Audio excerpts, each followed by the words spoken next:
Hey there, comic fans. This is Comicfan with the newest episode of the Humble Hall. Glad you guys could join me today. As you can see, I'm right in the middle of lunch, so it's kind of like a lunch with Comicfan. I've seen others do the comics and beer thing, which is a great thing. I think it's really cool that somebody can share or add something to comic books in their halls and discussions and stuff like that. Me, I bring lunch, so I'm not going to eat this lunch. If you guys are like, oh my god, is he going to actually eat while doing the video? Nah, I just thought it was something funny to do. So let's take that sandwich out, put that to the side, because shoot, I get a little nervous when I've got liquids next to my books.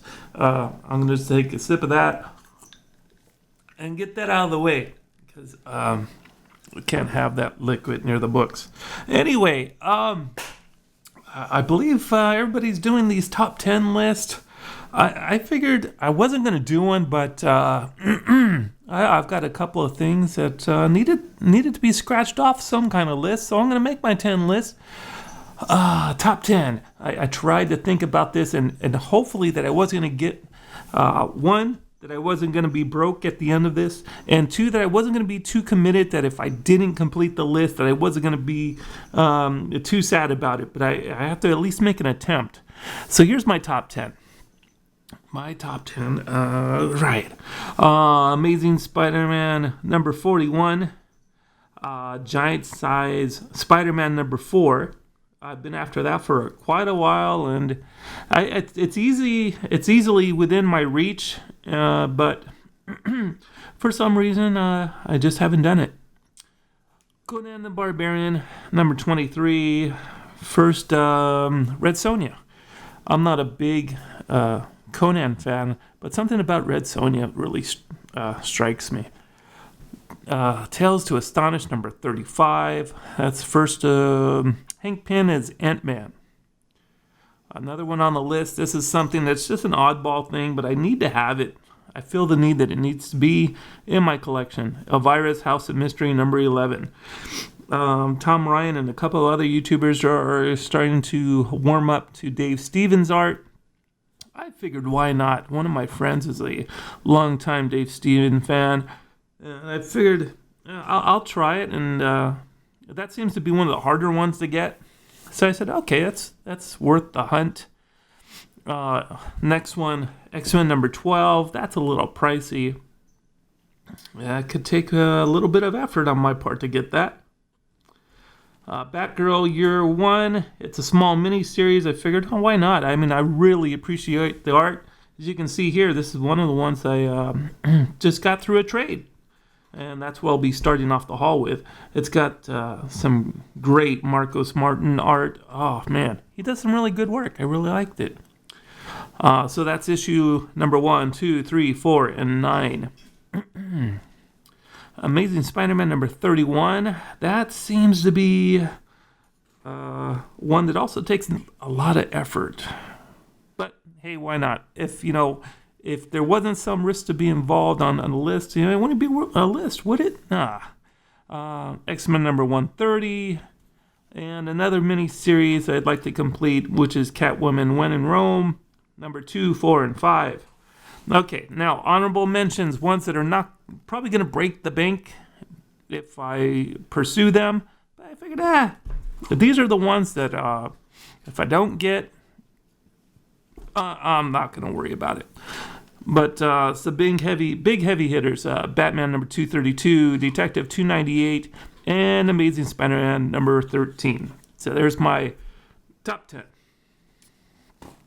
Okay, now moving on. The first book started off with, I'm going to start off with a trade. An excellent trade with Bigeez Comics. Bigeez just posted a video about the books that I traded him. And I scratched one off his top 10 list, which I'm really happy to do. I love it when I can contribute to the community, and I feel just as rewarded as he does when I can scratch something off his list. And I figured, well, you know what? Maybe I'd make a top 10 list, and things will work my way. Maybe somebody will see something off my top 10 list that we can negotiate. So on that trade, I got a couple of books that I wasn't even expecting. Thank you so much, Biggie. In return, I'll go and hype up your channel. Leave a link down at the bottom of my video to where people can check you out. First of all, when I got the package yesterday. And the guy, man, he ships like a tank. He put my packing skills to shame. But I got a lot to learn from him. Thanks, Biggie. And then I gotten to see how you build your fortress around your comics. Definitely makes me consider how I will be packaging mine in the future. Not to say that I just put mine in an envelope and shipped them off, but he did a great packing job. So if you guys want to know what I gave him, go check out his video. In return, he sent me Batgirl Year 1, number 5. Like I said, it's got some great Marcus Martin art. Marcus Martin doesn't sell his art. So, maybe one day I'll see him at a con or something. I don't normally seek out autographs, but this is something definitely worth checking out. Also got number 8 scratched off my list. Just beautiful art. Love it. Thank you, Biggie. Thank you. These were books I wasn't expecting. Wow. Harley's Little Black Book. Actually, it's Superman number 47, the Harley's Little Black Book variant. Cool stuff. I don't have a lot of variants in my collection, but, man, I was really happy, really blown away when he gives me a Harley's Little Black Book number 1, McFarlane Black and White ink variant. That was really cool. I thumbed through that, haven't read it, but haven't read it yet, but I do intend to. It's got. I was always under the impression that Harley Quinn didn't have a really great artist on the inside. Amanda Conner, if I'm not mistaken, Amanda Conner does some really great work in this. I was a little taken back. And the last book that I got from him was Luke Cage, Power Man number 24. The first appearance of Black Goliath. Now, it was something I didn't know, and as I was thumbing through the book, that Black Goliath is Claire's ex-husband. Claire, I forget her last name, but Claire is actually the nurse that Rosario Dawson plays in the Netflix series. And that was pretty cool that all of this is kind of intertwined in some way. Really neat. Thank you once again, Biggie. Let's see what we got here. What's next? Just a couple more books here.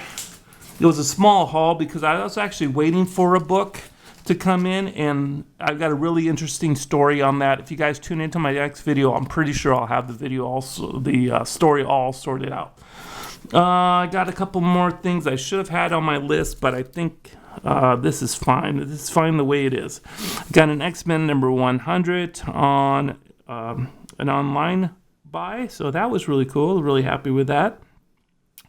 That's not a really easy book to stealth buy. That's pretty tough to get.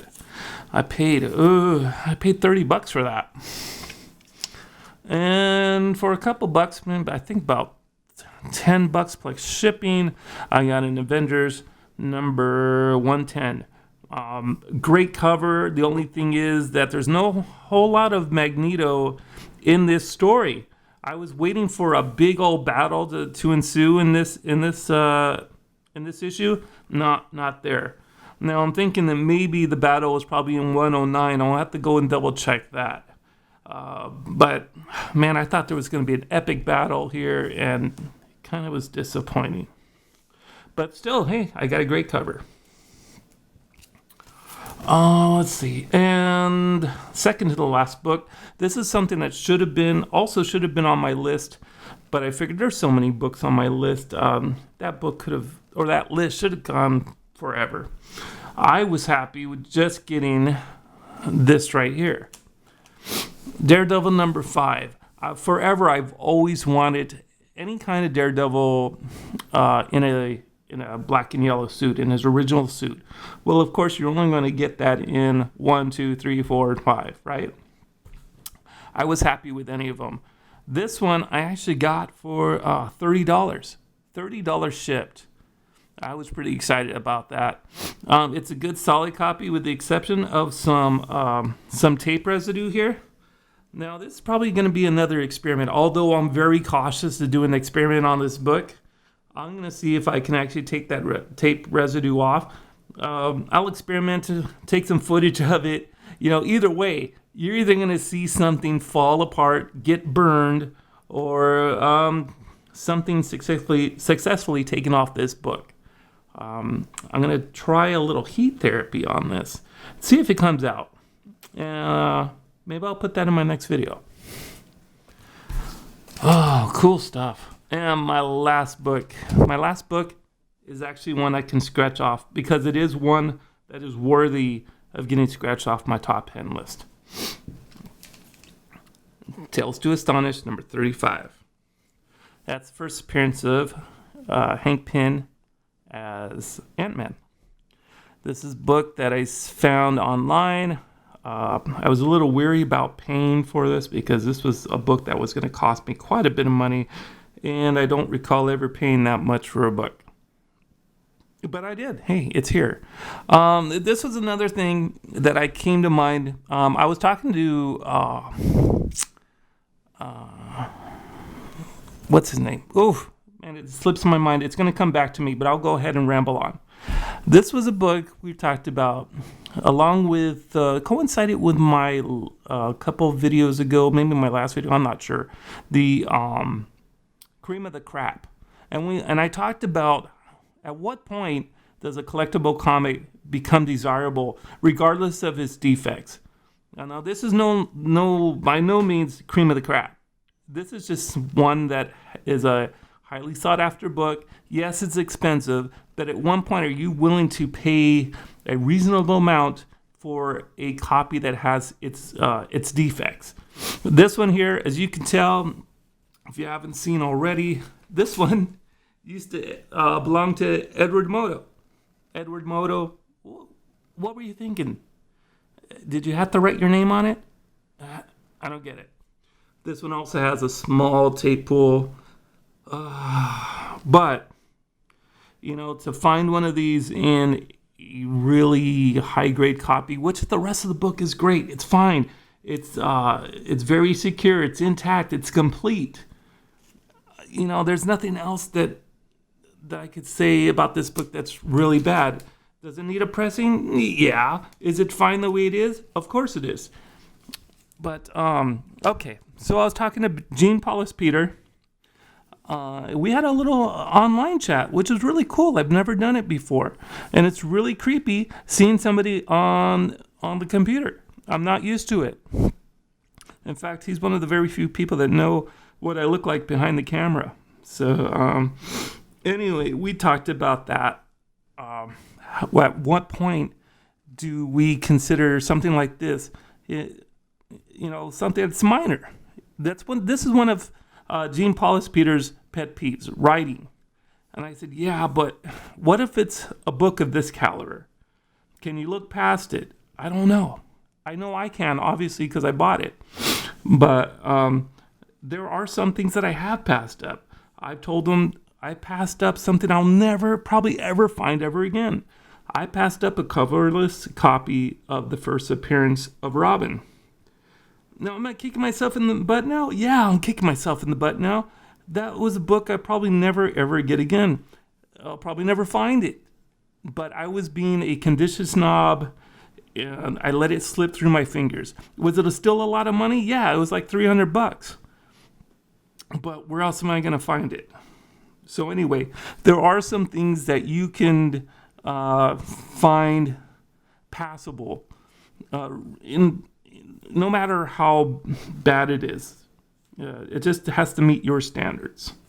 And I, for one, have a different whole set of standards now that I've come across this and the other stories I've told you about.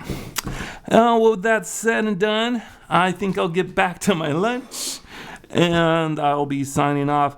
Once again, if you guys, please go check out Bigeez Comics. Everybody else, you guys have a good lunch. And we will see each other soon. I'll have another haul soon. And more stories. So this is Comicfan signing out. We'll see you guys later. Thanks a lot. Bye-bye.